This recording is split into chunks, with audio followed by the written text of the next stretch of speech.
you could engage a desire and just be like, okay, I think I want this. And you could go for it and you could get it. And then you could be like, I'm not any happier. That desire just brought you to a place of recognizing that didn't make me happy. And the next question would probably be, what do I really want? Or what's something more authentic that I would want? And then with those options, it's like if you keep engaging where the desire is bringing you to and who it's allowing you to become, that alone creates a deeper and deeper connection to your authentic energies. The superconscious topic came up for me in February of last year, where like I was working through a lot of stuff with ayahuasca. So I've been training as an ayahuasca retreat facilitator for 8 years, and in that, suddenly this whole new domain of superconsciousness opened up, and then the last 2 years have just been about actually embodying it and living it. And so when I met her, then I started realizing that there's a lot of resonance, and she is kind of already in that state without making a big deal about it. And then for me, it was this huge deal because I came from a very different background. Like I was very depressed and in this kind of state coming into super consciousness. So I saw the whole spectrum, and I met her and she was already there. La la la, everything is great. You're So, painting it as if it was all la la la, but it wasn't. no, It wasn't that easy, actually. Yeah, yeah. I understand. Yeah. But He met you you were at a point and you had gone through a lot to get to that point. yeah, And but then you in a sense, yes. But in a different sense, she was much more graceful about it, where it was something more inherent that she was bringing with her, rather than something that explicit the way I had worked on. For her, it was just like, this is life. There's no big deal about it. For me, it was like, no, life is this thing, and then super conscious is this thing. Whereas for her, it was really integrated, where like life is this state of consciousness. And yeah, like it's all about how to unify the human and the divine, which we also saw you talk about a lot. And so that's what we would love to explore with you. amazing. And yeah, as you were talking, the plants and everything in the background were like cheering along, moving with you as you talk. Okay. Yeah. Yeah, beautiful. Yeah. So I guess let's begin with the first question that I personally really am curious to hear from you is, what was your journey when it comes to integrating super consciousness into your existence and into your business? So, define for me what you mean by super consciousness. Which for us, it's an integration of the human and the divine, where it's Okay. basically is the end of separation. It's unity consciousness, but not in this mystical way where you drift away completely, but you also bring it down to earth. So it's human and divine functioning in the harmony. Okay. So the question is, what was the journey of integrating that into my work? Exactly.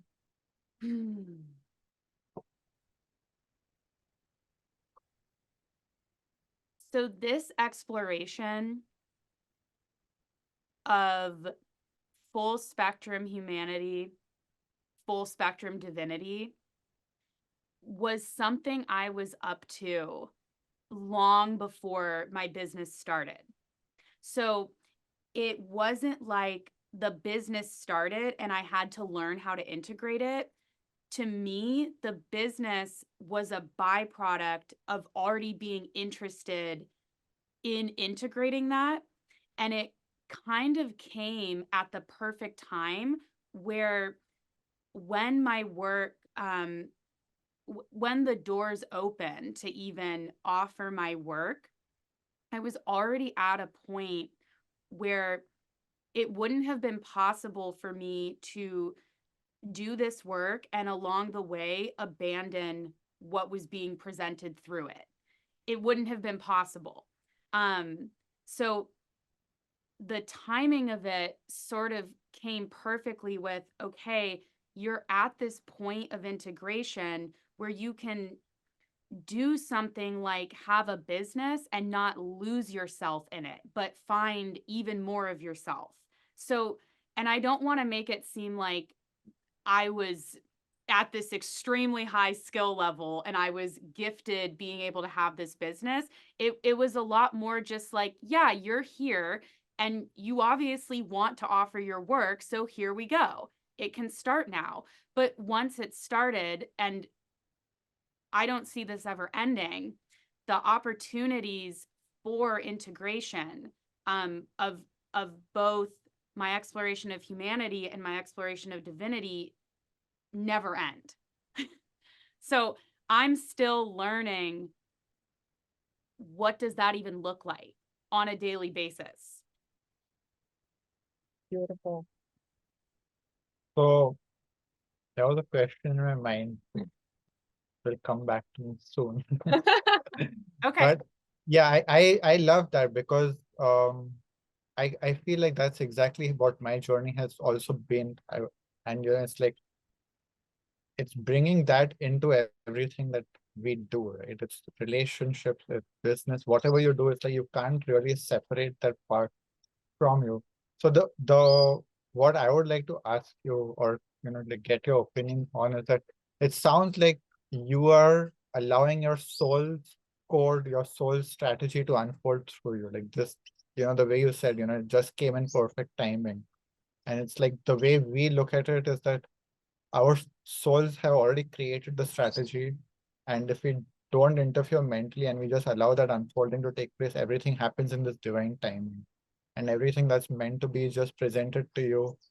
And all you have to do is, keep flowing and allowing this to happen. So do you also see it in a similar way, that it is something that you're channeling that already exists? Or how do you view the whole creation process? Let's put it that way. Yeah. So I agree with what you just shared. And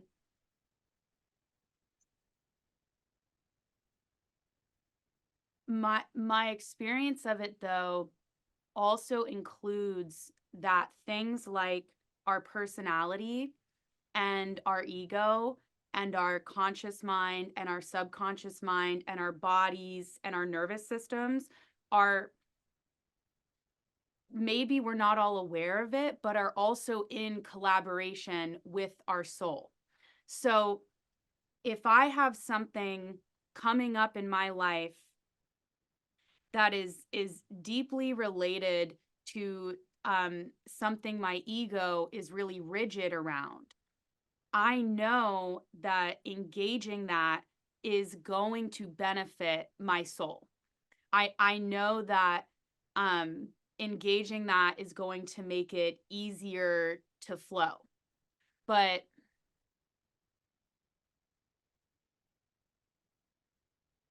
I also think, and I want to say, like, do I think this or do I believe this? I'll say that my experience of this is that, yes, there's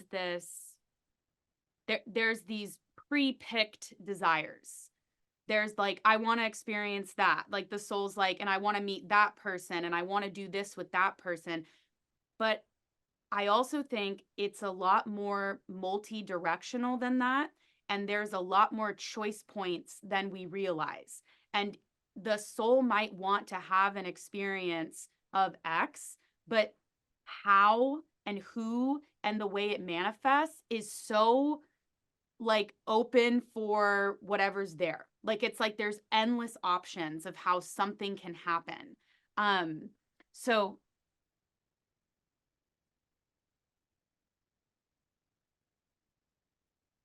I could be having And I almost did. And a part of me is like, there's still a part of me on a parallel timeline having this experience. I could be having this same experience of offering my work in a corporate job. Like I could be in a corporate setting and everything that's coming through me could still be coming through and benefiting and transforming me in the exact same way. Does that make sense? Yeah, totally. I love what you Yeah. said, especially about, that, yeah, the way even I see it is that the ego is part of the divine. It's not separate from it. Like that's exactly the whole point, that nothing is separate. Everything is integrated, everything is in flow, and the soul and the ego are very cooperative in that sense, especially when you're in alignment, when you've done that inner work and come into alignment, everything, like the ego is being used by the soul is being used by the ego, however you want to see it. But it's all this flow. And the way I see it is that, yes, there are, the soul has the strategy for pretty much every desire that we can have. So we do get to have that personal choice point of like, what do I want to experience from all of these infinite desires? And my soul can manifest that through me. Yeah. So I love that. Thank you. Yeah. So another question that pops in my mind then related to what you just shared, how you just allowed your business to emerge and you did a lot of inner work and a lot of general work prior to that, right? So there was somewhat a journey of preparation and incubation, so to say. And then somehow suddenly you felt the calling to start the business and to go through the process of creation. So I wonder how did you manage to allow your soul to really just surrender to that without falling into any obligations, into any compulsions, into any needs or neediness when it comes to being a projector, when it comes to allowing yourself to just go in ebbs and flows and have fun along the way? How did you allow yourself to break the rules of the game? Let's Yeah. put it that. Yeah. Okay, so the way you describe it is so eloquent and like beautiful, and I'm just picturing like this image of me just perfectly flowing and everything is like moving beautifully, like the plants behind you. And I wish I could show you just video clips of everything leading up to that point because there was so much resistance and so much stubbornness and so much experimentation around how do I work? And like I feel different in all these ways and let me override that and try and fit what everyone is what everyone is making it seem like works, and then let me get really sick and realize again that doesn't work for me. Okay, overworking doesn't work for me. Like there was just I can even look back to when I was really young and see this process already unfolding of like, I need way more space to emote than it seems like a lot of the people around me do. Or I get really tired really fast in these situations and it doesn't seem like a lot of other people are getting tired. So there was this kind of ongoing like, okay, I'm going to try it the way everyone's saying is the way. I'm going to recognize that doesn't work for me. I'm going to try it a little bit different. I'm going to recognize, no, that still doesn't work for me. So by the time I was 25 and the business started, it was just, the timing was hilarious because I was ending almost 4 years of living in the middle of the forest, working on an organic farm and living there with like 4 other humans and a bunch of animals. And that time period, and it was not, a lot of it was not cute. that time period, there was a really deep reckoning with my levels of exhaustion and fatigue from trying to do things like go to college, get a job, pay for myself, etc. There was a really deep reckoning around things like my high sensitivity and how open I was. And there was a really deep reckoning around how my life needed to be set up if I wanted to be successful. And I put that in quotes, like the projector theme is success. And to me, success is actually so deep and nuanced, the experience of it. So there was this like really big period of reckoning during a time in which my only responsibilities were farming, which I don't want to downplay that that's not extremely difficult physically, but I didn't have anything else to attend to.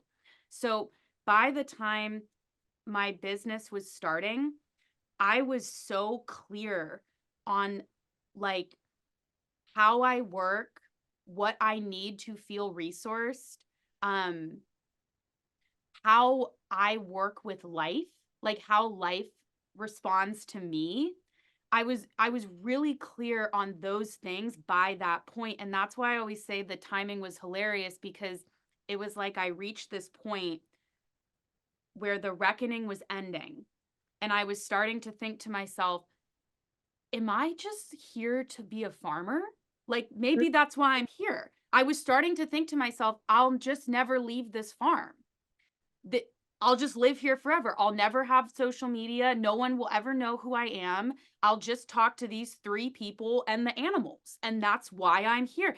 And it was when I started telling myself, this is it, is when everything started changing. Like it was like every spirit on the farm, every human I knew, all started collaborating to make sure I understood this is not it. This is not the end. Like this is a phase that's ending. And I kid you not, I got signs, synchronicities, and omens from everything from the animals to the 3 people I was living with to extended family members, to the point where I recognized if I don't do this, I'm going to be ejected. Like I will be kicked off this farm. So many things conspired to bring me to that moment, which was still a moment where I was deeply afraid, but with underneath that fear, there was this really deep recognition of like, I'm ready.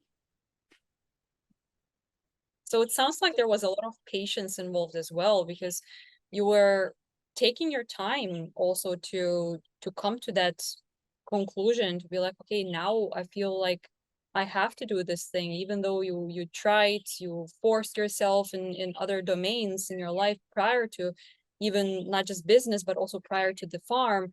And then suddenly, because you were so patient with yourself and gave yourself the time and space to just learn about who you are and what matters to you and how you function, how you operate, what are the conditions that you really need to be in your absolute best version of yourself, that's when it actually presented itself and was like, okay, now it's time to share your gifts with the world.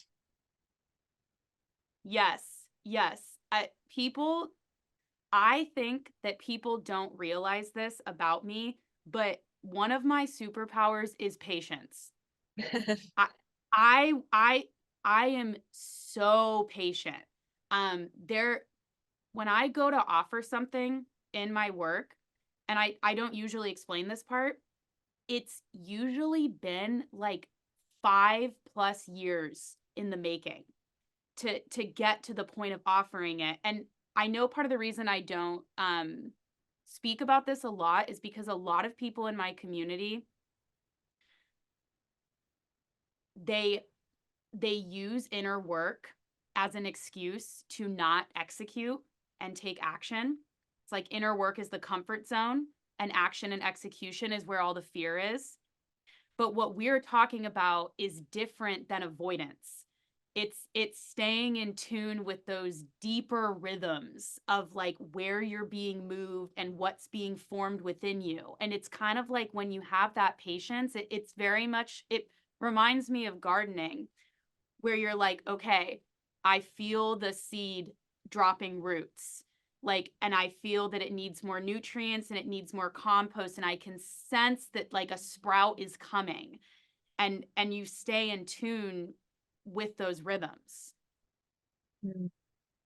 Yeah, I have definitely had that experience of taking my time with allowing things to manifest through me, because in relating to what we were saying earlier, I also had this realization that my soul knows me and it knows I'm a procrastinator.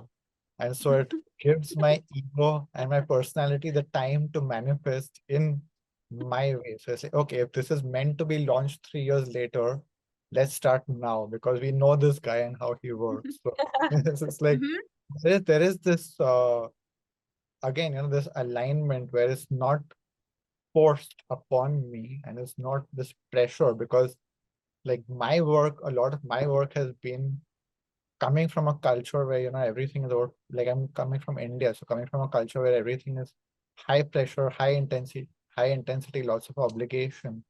So that I can't function in this, and I just need space. I took many years, the same as you, to just be like, I'm doing nothing.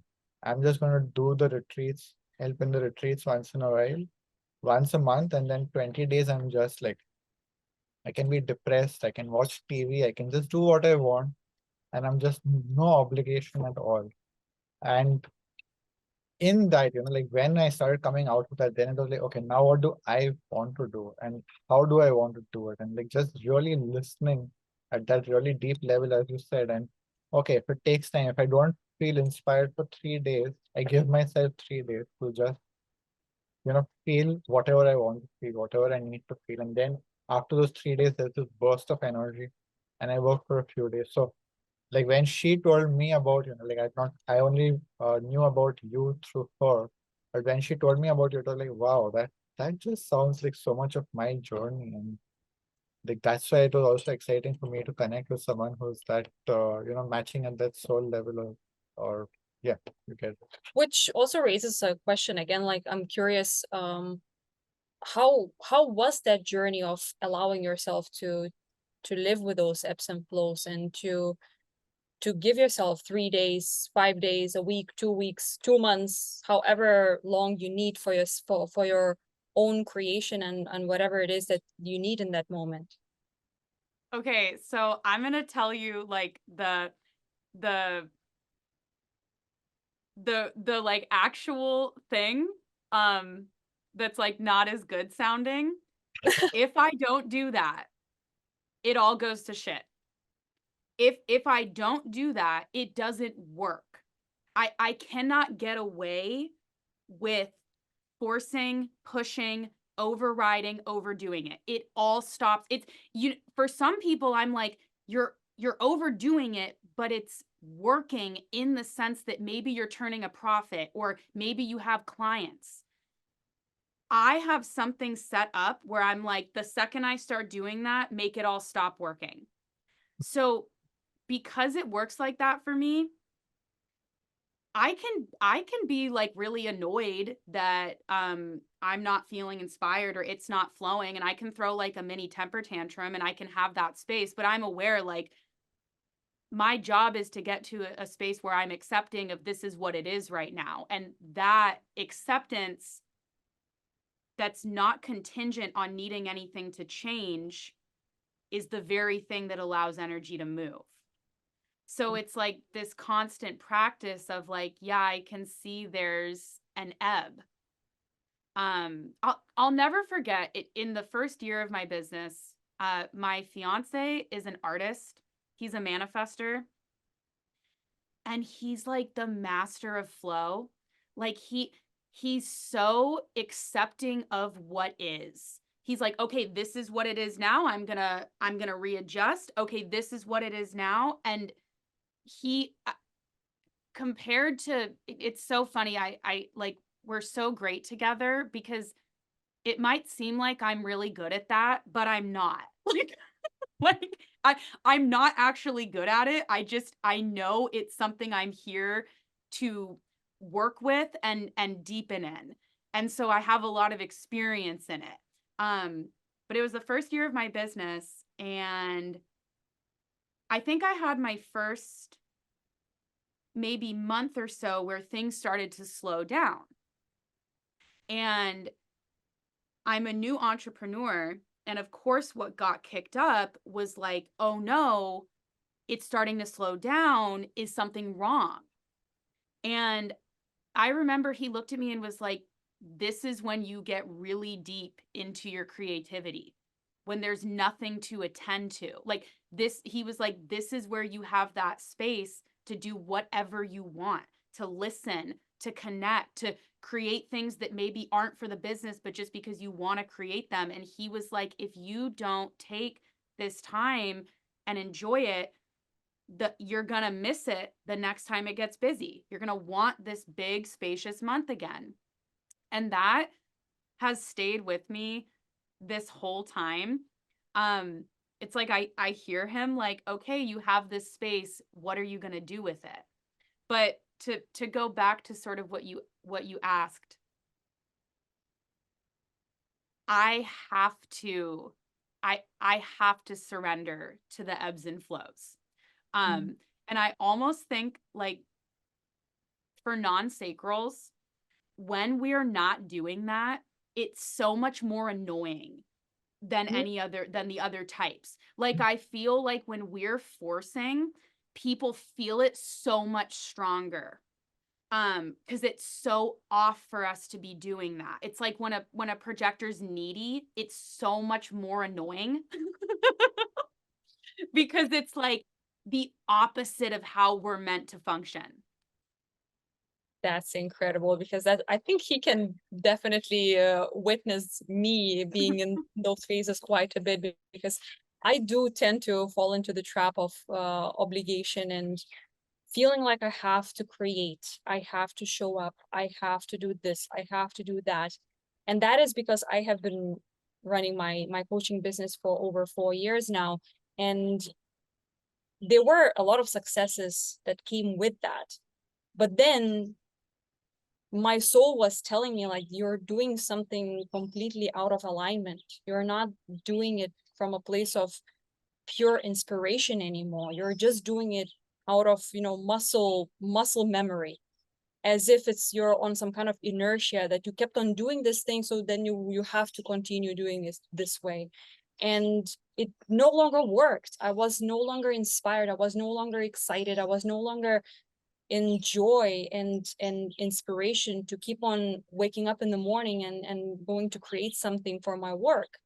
And so as I started forcing myself and push myself, that's when definitely he was like, okay, something really needs to change, because you need to relax, you need to give yourself time, you need to disconnect from your work. And that's when I really had to unplug myself from everything that I was doing and step away and detach from all that work and give myself the space to really, okay, what do I really need to do with myself in order to create a business that I actually fall in love with again, instead of, like you said, forcing something that is not going to work anyhow, and I will be ejected at the end, no matter what, like I want it or not.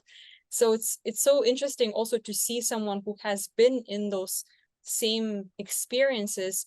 And yet I wonder, now that you have been running your business for a few years, do you still sometimes tend to fall into those traps, or you already know yourself so well that you kind of consciously avoid those situations? So there's always, I'm always finding shoulds in my space. Always.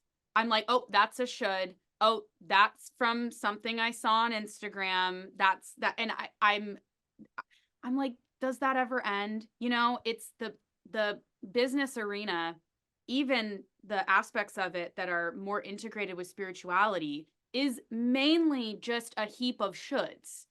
it's like, I did this, you should do this. This is how it works. You should do this. I found this model. Let me. And so so it's like, it's almost like if I don't keep up with maintenance, I will fall into a hole. But I'm really deliberate about keeping up with maintenance. And I also am pretty acutely aware at this point when something is not mine. So an idea, a thing I think I should be doing, going to post it's I have such a huge sort of pool of experience to pull on when something feels authentic versus when something isn't really mine or there's some force in there, that I'm pretty good at recognizing, like, this is off. Let me rearrange a little bit. But the swings are not dramatic.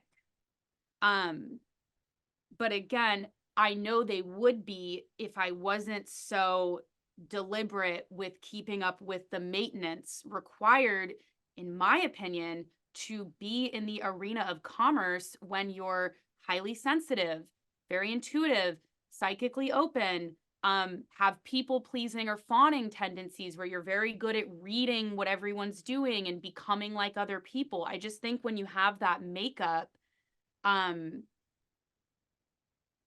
you need a different sort of maintenance routine to be in the world of commerce and remain connected to your authenticity. Yeah, that definitely reminds me a lot of my past also. Like I was such a good chameleon. Like I can really can blend into any situation. Mm-hmm.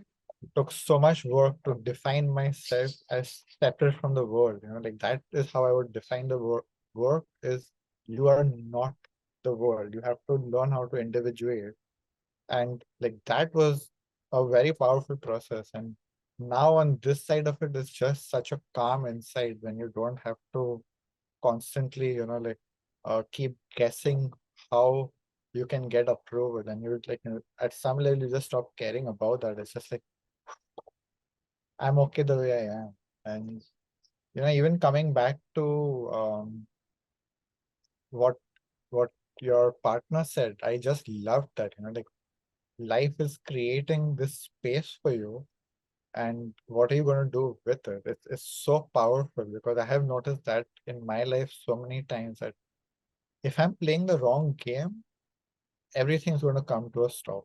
Whether it's, either playing beyond my comfort zone when it's too big or I'm playing too small. It's like I have to calibrate in that precision of like, okay, this is my fees. And if I don't honor that, it's like, no, we won't give you any clients anymore. It's like you have to really be in that super precise tuning with yourself. You're honoring yourself. Like basically, I made that commitment to myself that I'm going to honor myself fully. And like because I made that commitment, the moment I'm not doing that, the universe is just like, okay, you are not honoring yourself. We just stop everything until you take the space that we have created for you and come back into alignment. So yeah. That's such a beautiful description of you staying attuned to your capacity. Like that was like such a cool way to put it.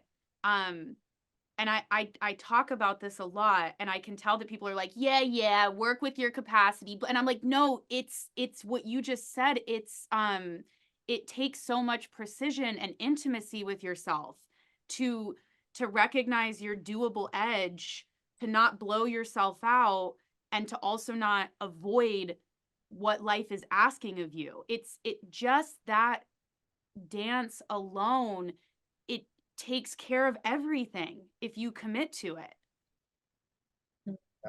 Yeah, I have found that when I am honoring that and not forcing it and not being like I want to work at this level and I feel ready for it, and like if I just what I started trusting is that you know my subconscious, my unconscious, which is the creator of the reality, knows my real level, and it will bring the right people that I can meet at my level now. And it doesn't mean that my aspirations to work with that other level are impossible to achieve. They're just not for here.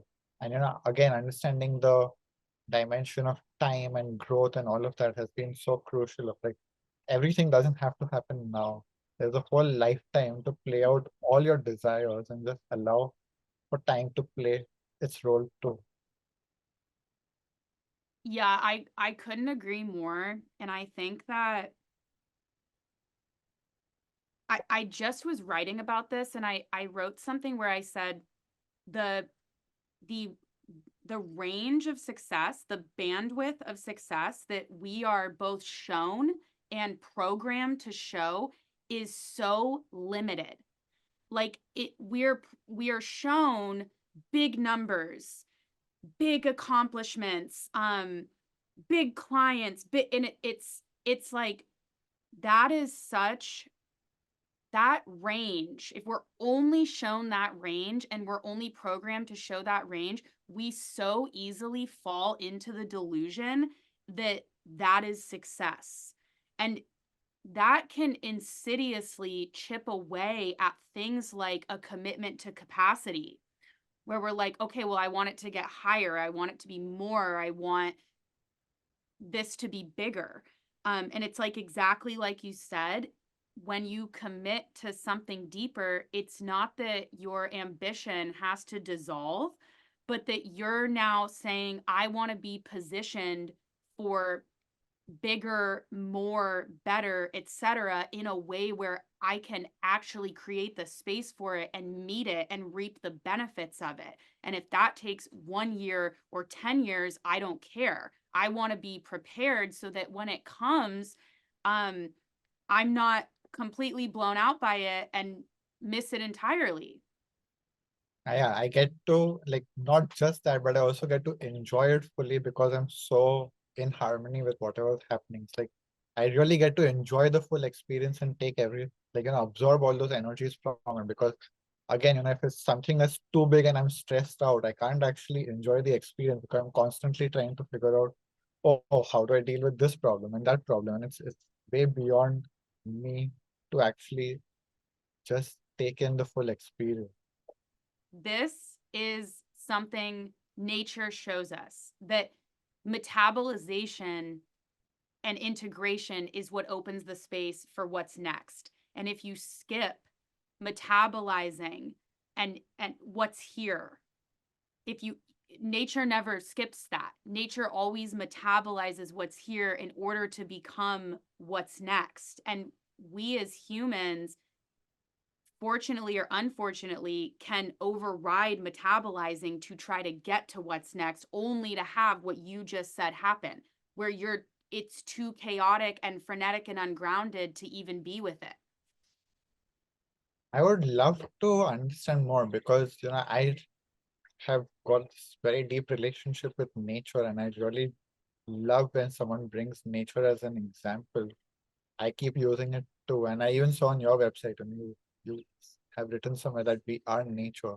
So can you give an example of how nature, like metabolism is integrated into the whole process? Oh my gosh. Yeah. It's so this comes from what nature has taught me about money.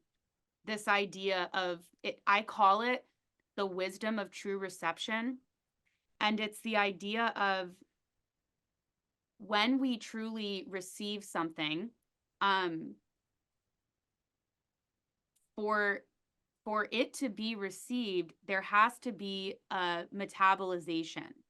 It's almost like when we eat, we have to eat, but then the food has to go through all of its processes and digest and metabolize and distribute and move to all the right places. The minerals go here, the nutrients go here, the rest gets composted, and then that's what opens up the space for the next time we're hungry to receive more. In nature, it's so cool because okay, so when you garden and you give and you water, or there's sunlight, or you feed nutrients, you watch this process happen. You can't, if you overfeed nutrients, things start to get off, and the plants will immediately show you that, like that was too much nutrients. We cannot metabolize all of that, and now it's impacting other aspects of us in negative ways. And the cool thing about gardening, which is like one of the hardest things for me to do, is most of the time you need to leave it alone. Like, stop doing things to it. Let it sort things out. You're overdoing it. So I love gardening.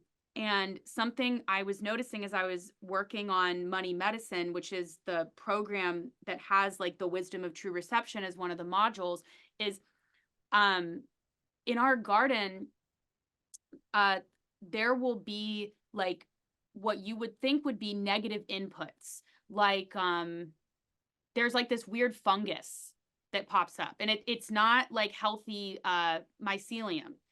It's like weird fungus. And I called Chris down. I was like, what is this? And he was like, just leave it. Like, it'll take care of it. And I watch every day as somehow the garden manages to do something to what looks like destructive fungus. And when I was drawing the comparisons to money, to me, that those negative inputs were things like scarcity, and how just like nature, we can actually metabolize scarcity too. And we can metabolize any input that's ours to transform. We don't have to take on our entire lineage's scarcity, but we're going to have weird fungus pop up in our system. And we're going to have to figure out a way to metabolize it. And whether we're metabolizing abundance, so like good nutrients, or scarcity, too much nutrients, or this weird fungus, our systems know how to take those inputs and transform them and distribute them. And every time we do that, that is quite simply what opens up the space for what's now and what's next. And so many teachings, there's a lot of Eastern teachings that are making this point, but they're not connecting it to how it opens. Well, actually, I shouldn't say that, because they are. There's a lot of teachings that make this point, and I think now in like 2023, 2024, it's even more relevant with like manifestation and all of this stuff of, if you can't be with what's here and you can't digest and integrate what's here, what comes next more is only going to cause the ecosystem to suffer. More without metabolization causes the ecosystem to suffer. You see it in nature. You see it when you're gardening. Yeah, does that make sense? So basically, you're saying the trick is just leave it alone and let it metabolize. Yes, and you were already bringing this up. In leaving it alone too, there's this invitation to let what is be enough, because you won't be able to eat if you're not looking at it like it's enough. And everyone understands this to some degree, because the paradox is, when you accept yourself and life as they are, that is the moment that there's opportunity to change. But that letting what is be enough can be so difficult when you are shrouded in thinking you need more, in like a overdoing. I'll just put it this way: when you're shrouded in making desire a god.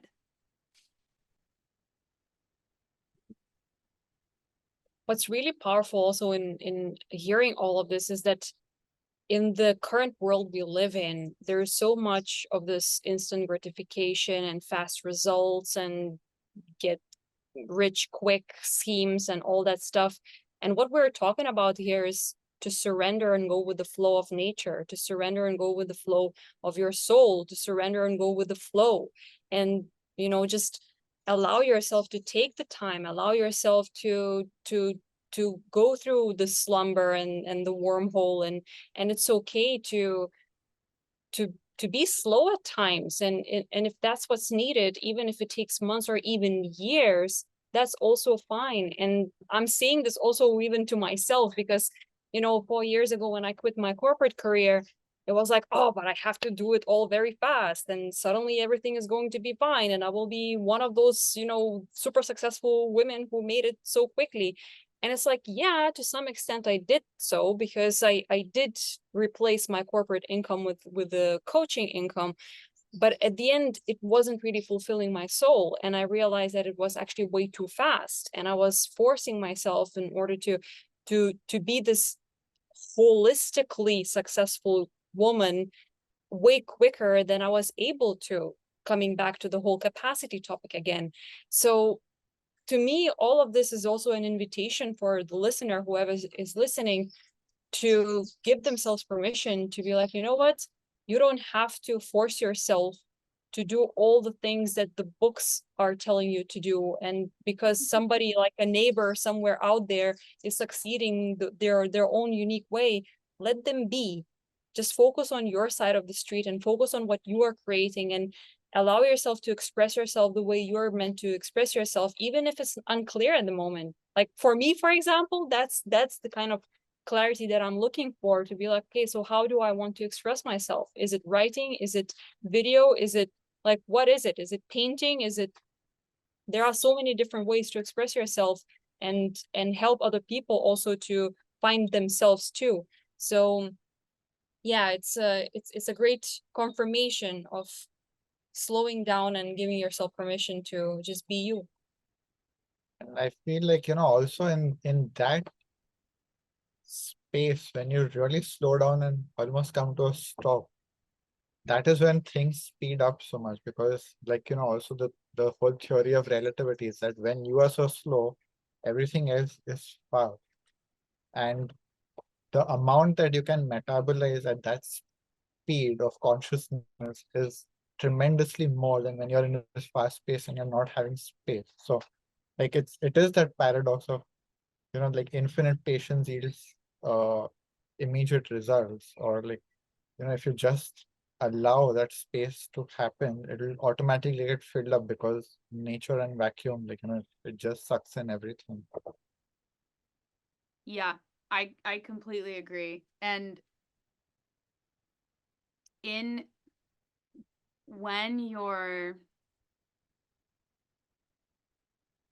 moving, I guess I'll say, like, out of sync with your own rhythms, that's what, in my experience, that's what makes it so much easier to generate this habit of forgetfulness of who you are, of why you're here, of what your desires are. And in that forgetfulness, it's very easy to then pick up all the shoulds and all the have tos and all the force and take that on. And I mean, what we're also talking about too is this larger transpersonal energy of, this is how a lot of the world functions.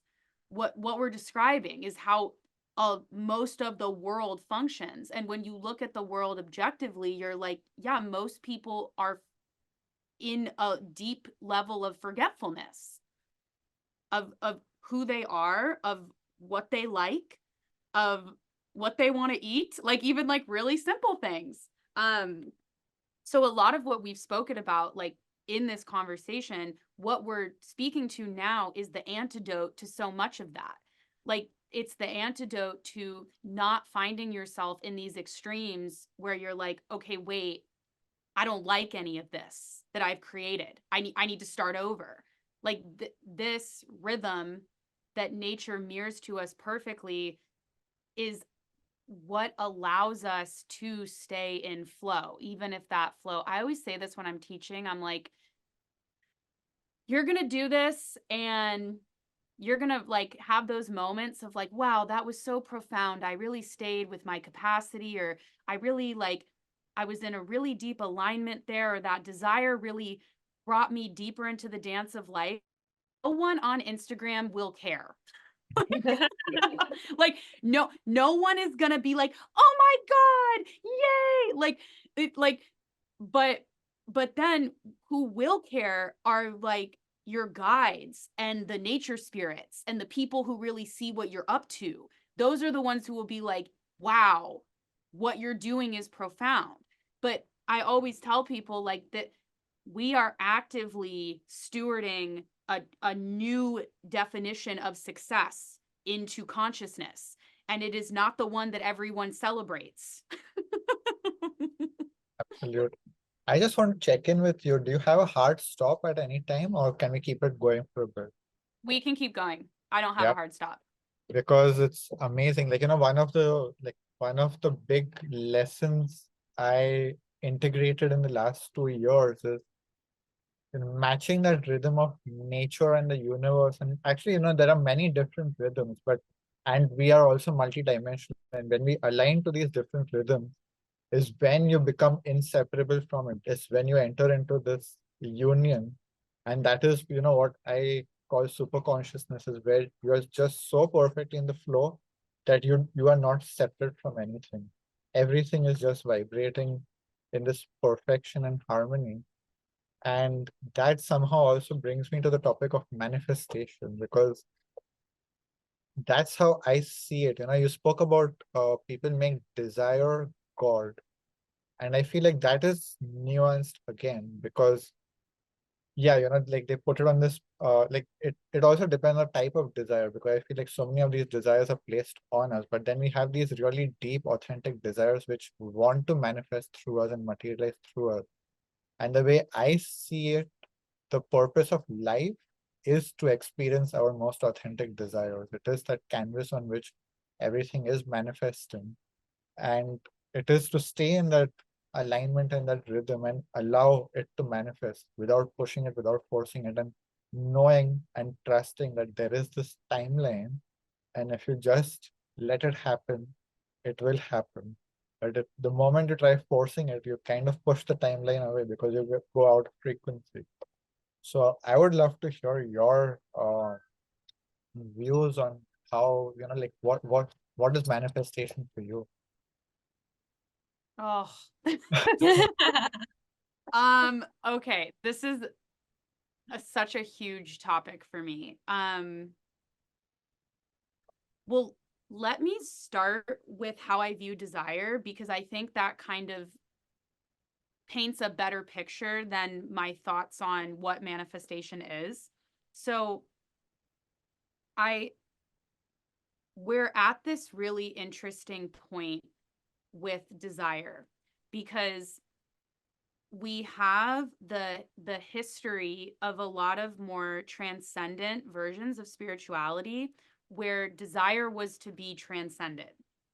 And that's where a lot of the desirelessness comes from.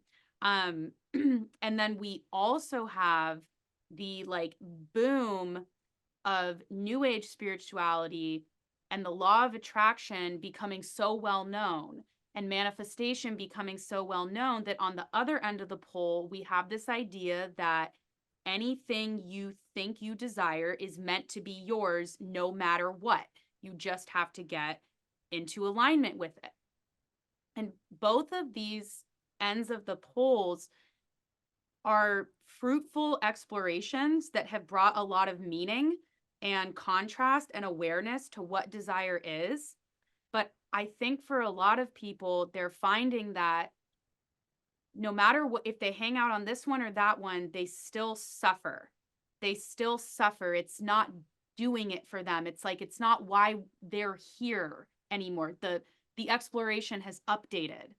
So I look at desire as this middle point in that pole where we're bringing what we learned from each extreme and sort of creating this middle way, which to me is the point of desire is to bring you into deeper engagement with life. And that premise sets you up to not try and avoid your desires and make them bad, but also to not go into engaging them under the illusion that all you have to do is use the law of attraction and it will be yours. What that premise does is set you up to be more curious in your engagement with the desires, which means that the options become, you get more space for options. So for example, you could engage a desire only to not get it over and over and over again. To then recognize, or actually, let me rephrase that. You could engage a desire and just be like, okay, I think I want this. And you could go for it and you could get it. And then you could be like, I'm not any happier. That desire just brought you to a place of recognizing that didn't make me happy. And the next question would probably be, what do I really want? Or what's something more authentic that I would want? And then with those options, it's like, if you keep engaging where the desire is bringing you to and who it's allowing you to become, that alone creates a deeper and deeper connection to your authentic energies, to where that process can be the very thing that takes you to what you just said of, I feel very in touch with these really authentic desires. And if you've engaged to that point, you're going to be in that beautiful middle way spot of, I don't need this to happen. I don't need this to happen, but I'm also not abandoning it and acting like my desire for it is bad.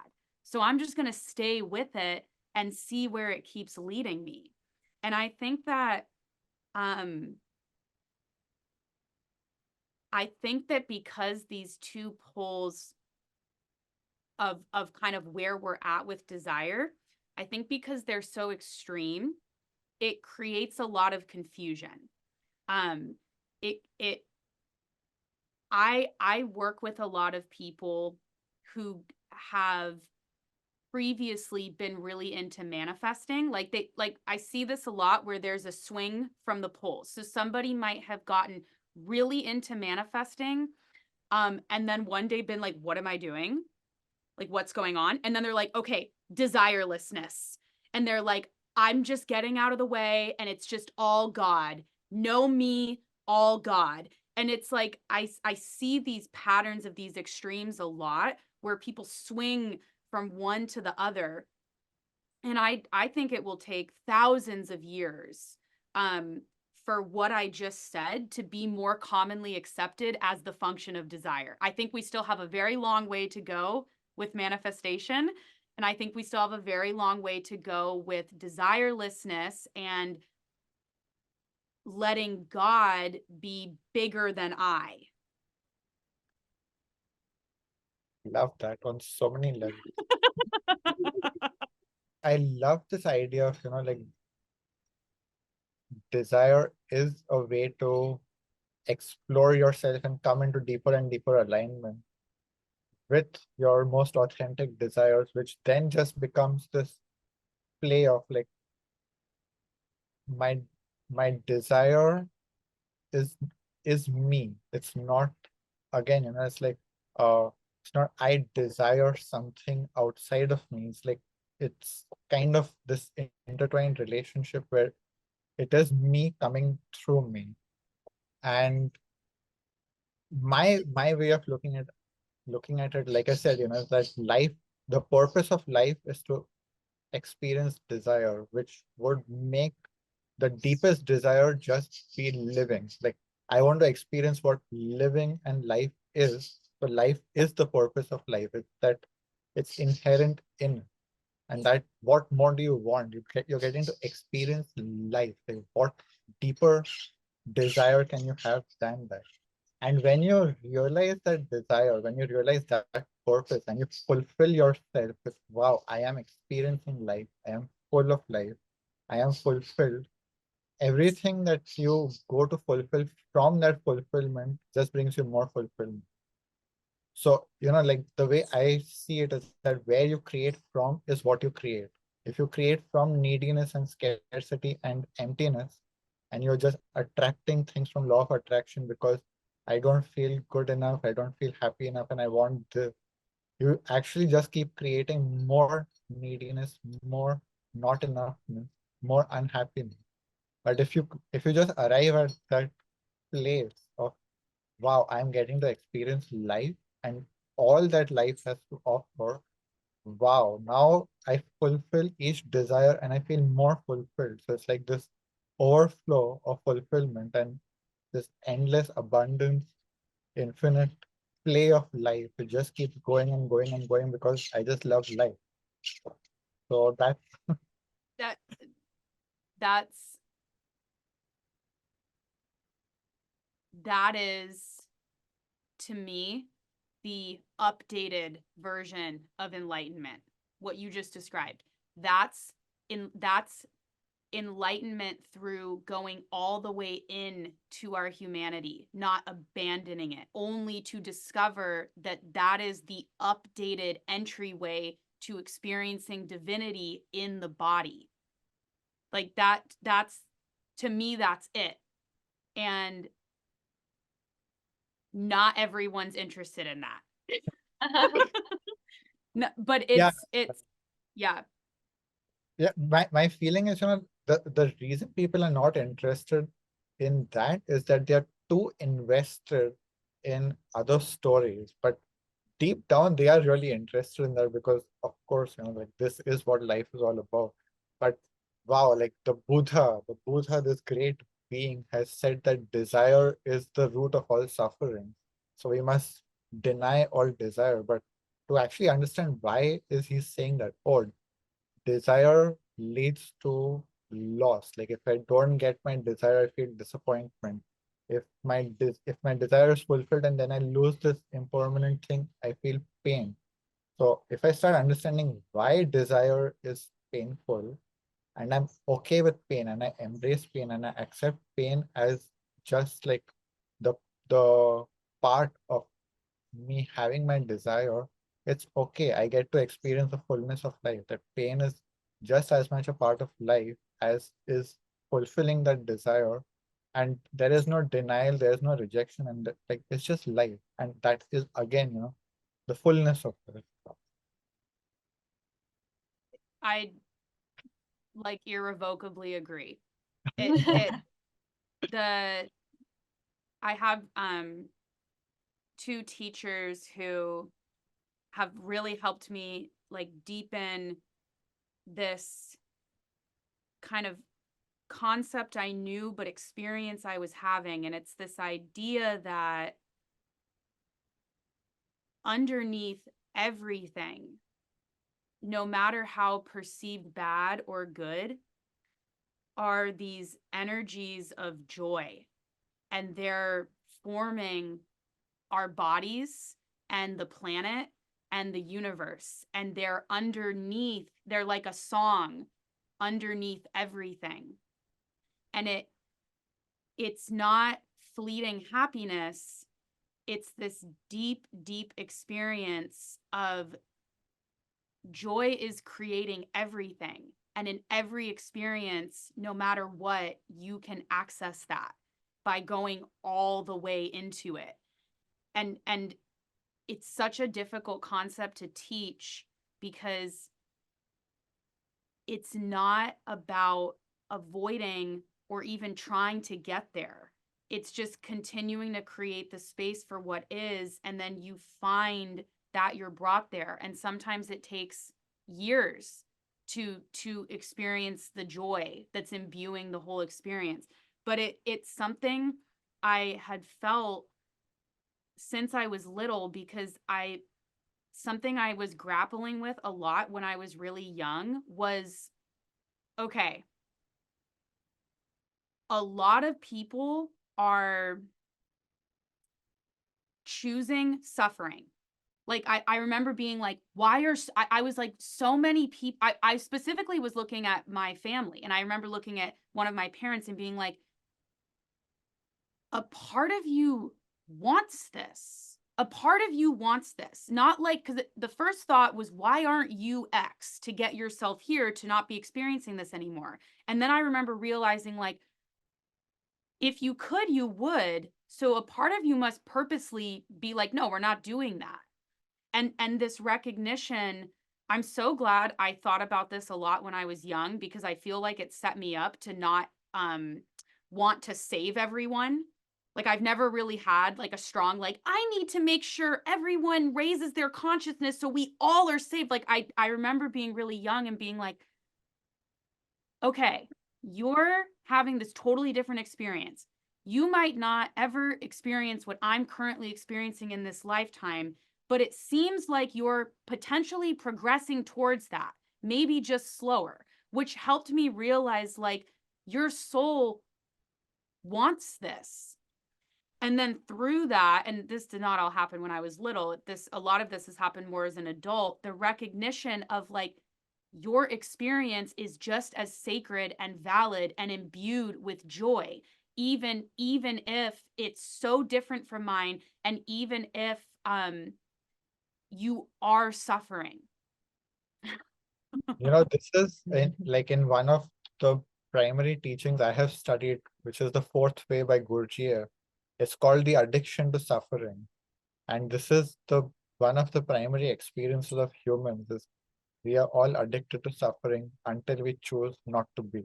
And it's as simple as that, but it's so deeply ingrained in us. And there is really that joy that we get each time we get that hit of suffering. It's like, yes, I wanted this. I wanted to prove that this is not going to work. I wanted to prove that I will not be successful. Like in the failure, there is this prophecy coming true, which is like, yes, it makes me feel good that I was right.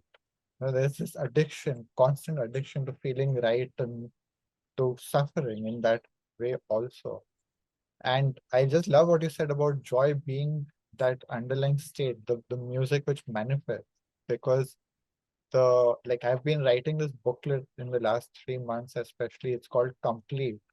And it was based on something I experienced in ayahuasca. Like this was my last ayahuasca experience. And it was the completion process where you realize that you are complete and you don't need anything more and you don't need to do anything.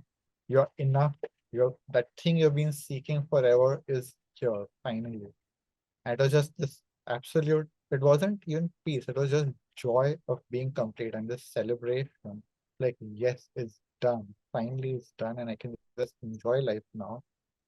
And then, she introduced me to the Map of Consciousness by David Hawkins. And Oh, in, joy is actually the third state, which is even higher than love. And I just love that because, yes, joy is so rich, and most people just ignore that, and how powerful the energy of joy is because it's equated with all of these lower uh, emanations, which are like happiness or this instant gratification, all of that, and none of that is joy, and it's not this ecstatic manic thing. It's just this very subtle, oh wow, I'm alive. I just get to experience all of this, and I get to experience suffering, and I get to experience pain, and I get to experience anger, and I get to experience love and beauty, and all of it. It's just this feeling that's underlying everything. I get to experience it.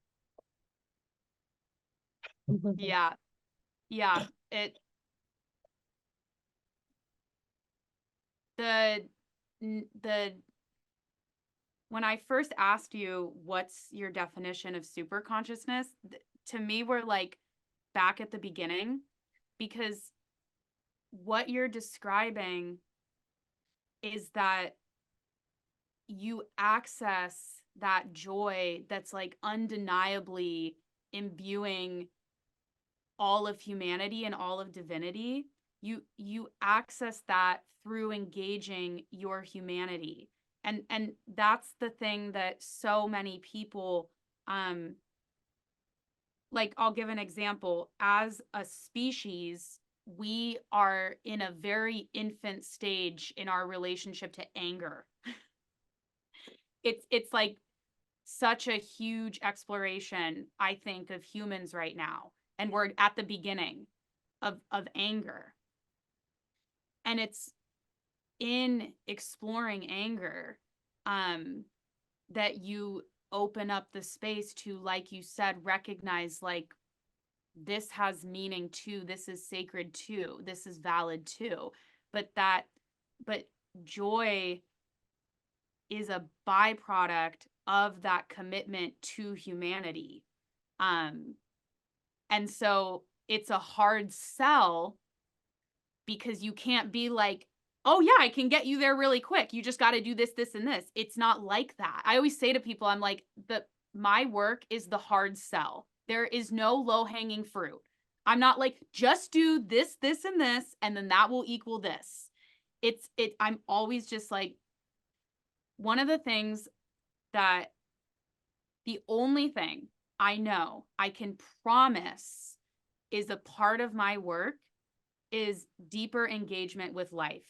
That's it. And that sounds, I watch people kind of glaze over when I say that. Like I wanted money, I wanted that, but deeper engagement with life is it. It's it to me. It's what you guys are talking about. It's like, that's where you access living, truly living. So how do you sell the intangible? How do I sell that? Yeah, because I think like that is, like something we have been grappling with. I have definitely been grappling with because it's what I want to sell, really. But then, like you said, people are like, "Meh, I prefer a money coach, or I prefer this, I prefer that." I'm like, but do you really understand that all of it is life? Okay, that's such a good question.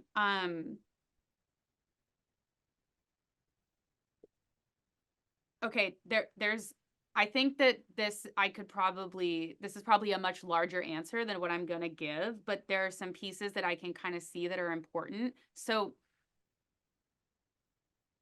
it's nuanced because I know that's the only promise I'm making, but I don't let that stop me from excitedly creating and sharing about all these things that kind of live in the context of that promise. So for example, I have a program I'm launching right now, and it's about creation, operations, and marketing.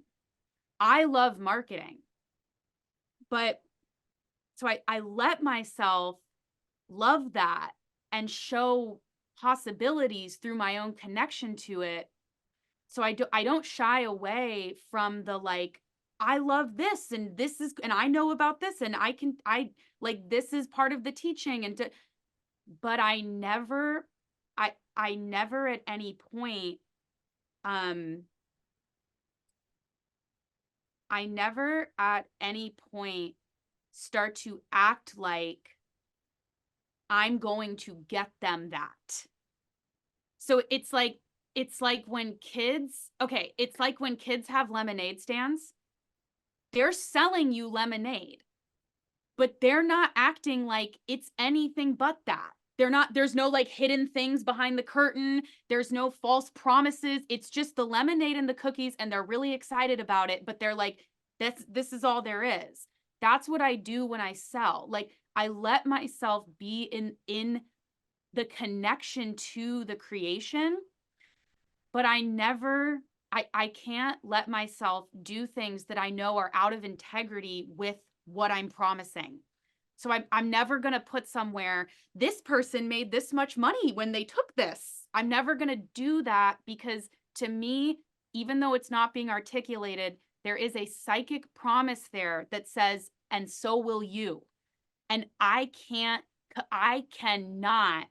act like I'm going to make that happen for someone just because it happened for someone else. That is so far out of my control.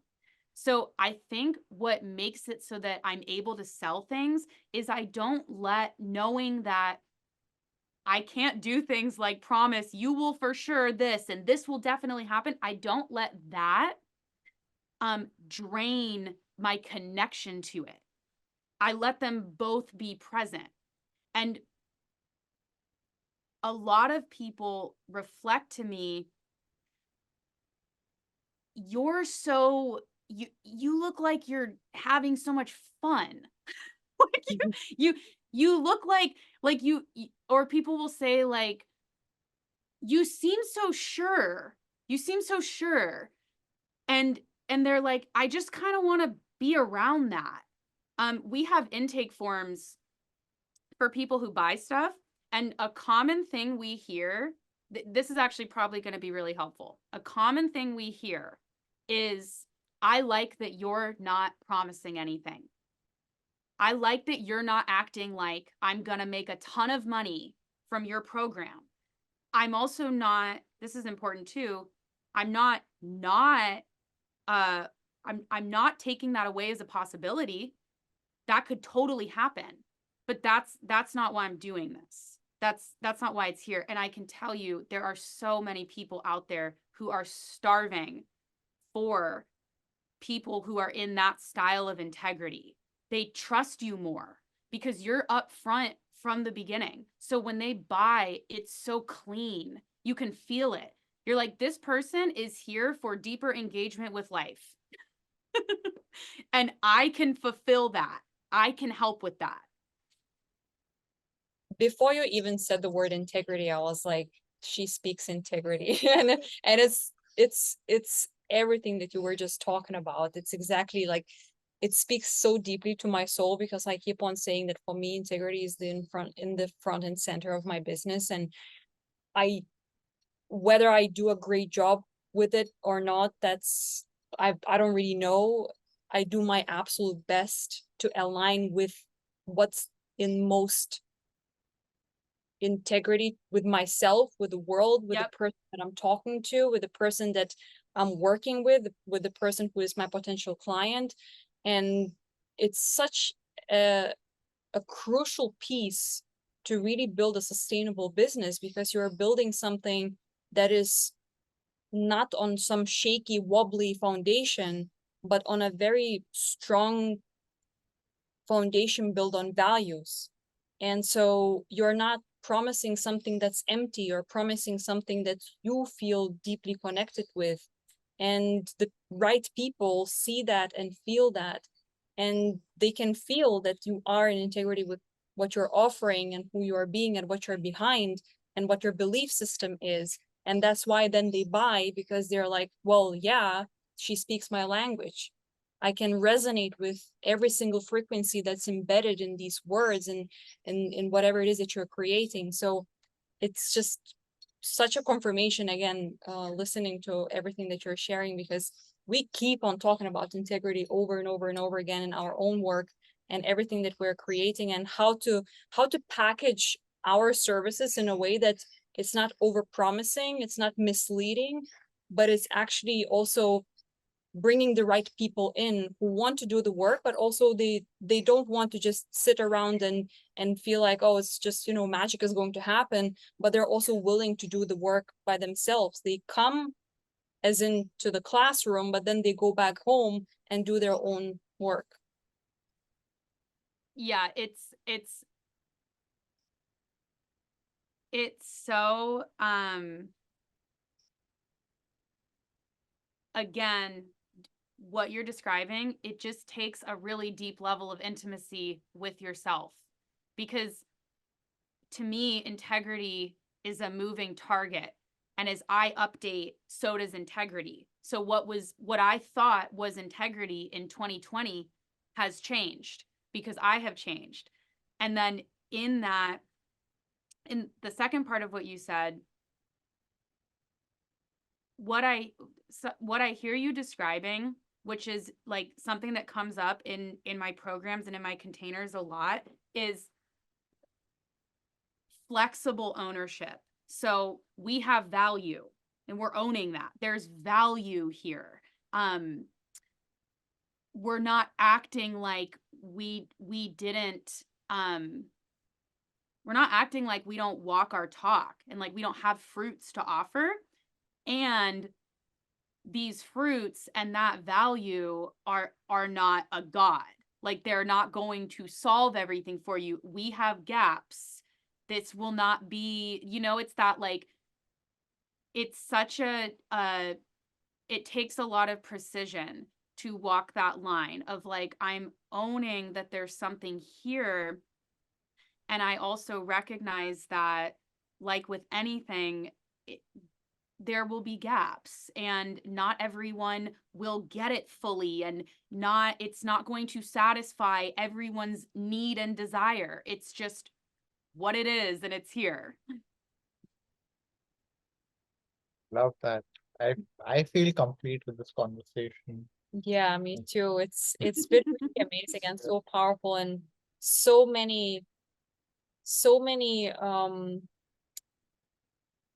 invitations and activations for the three of us and for everyone who's listening to really follow the truth, their own unique truth, and do what they feel called to do, and live the way they feel called to live, in integrity with who they really are. And despite all the odds, despite what the world expects of them, but just really follow those breadcrumbs of curiosity, and just be curious about life, be curious about work, be curious about creation, be curious about manifestation, be curious about everything that you are.